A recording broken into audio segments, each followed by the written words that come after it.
Well, Hanna Shelest is the Director of Security Programs at Foreign Policy Council Ukrainian Prism. She joins me now from Odessa. Hanna, great to have you on with us. How has the war, in your opinion, transformed NATO and its policy toward conflict? First of all, definitely it looks like NATO reopened its purpose because, let's be honest, for the last several years, after the less activities in Afghanistan and with the less and less threats in Europe, NATO turned to the soft security issues, more to the political dialogue training. And only after the Russian aggression, the questions of defense, the collective defense, the deterrence, returned to the agenda of North Atlantic Treaty Organization. And probably all those things that been important in 1949, fight for democracy, protection of human rights, again became the same important, and the understanding that for your democratic values, you need to fight, not only to speak about them, became not less important than in the mid of the Cold War. So is this becoming exactly the alliance that Putin had feared, with the expansion now to include Finland, possibly Sweden, and possibly even Ukraine in the future? First of all, I don't like the word expansion because it is enlargement. The countries voluntarily decide that they would like to join the alliance. And Sweden and Finland made their choices after so many decades and even centuries, in case of Sweden, of neutrality because of the Russian aggression, because they realized that neutrality will not protect them, but the collective defense and the power of so many like-minded countries can prevent Russia to attack these two northern countries. That's why it is definitely changing the situation on the ground in Europe with the European security, but it also demonstrates the value of NATO, and it demonstrates why countries of ex-Soviet bloc of Eastern Europe 15 years ago, why now northern countries joined, why Ukraine and Georgia would like to join, because they understand with whom they would like to be, why they would like to be, and how they would like to protect their national security, their independence and sovereignty. And now with Putin moving nuclear assets to Belarus, what are the concerns? Are we headed to a nuclear standoff?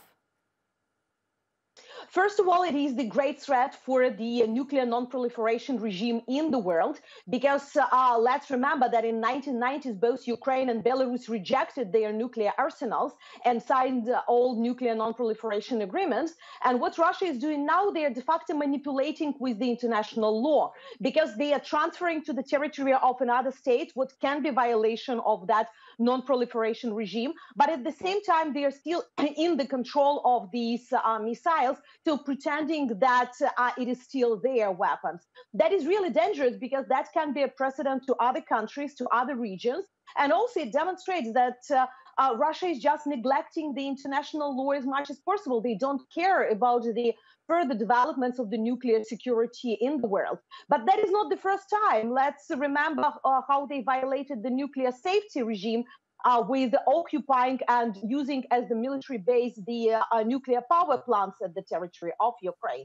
So that's a clear demonstration that for the purpose of threatening others, Russian authorities are ready to violate those regimes that for so many decades been important and core for the international security. Is there real concern there in Ukraine that Putin will use the nuclear option if he feels, for example, the war is not going as well as he hoped, or he feels backed into a corner? Honestly, not. And that is quite an interesting. First, we had the sociological survey that demonstrated that 86% of Ukrainians are not afraid of the nuclear strike. Either it is because we experienced Chernobyl and we understand the consequences, or because what Putin already did in Mariupol or in Bakhmut and many other towns by the deconstruction, demolishing of the what's happened is not more dangerous or let's say less dangerous than the nuclear weapon. But the reason number two, we understand that in case he uses nuclear weapons, it means he completely lost the war with conventional weapons. So it is more demonstration of weakness of the Russian Federation rather than strength.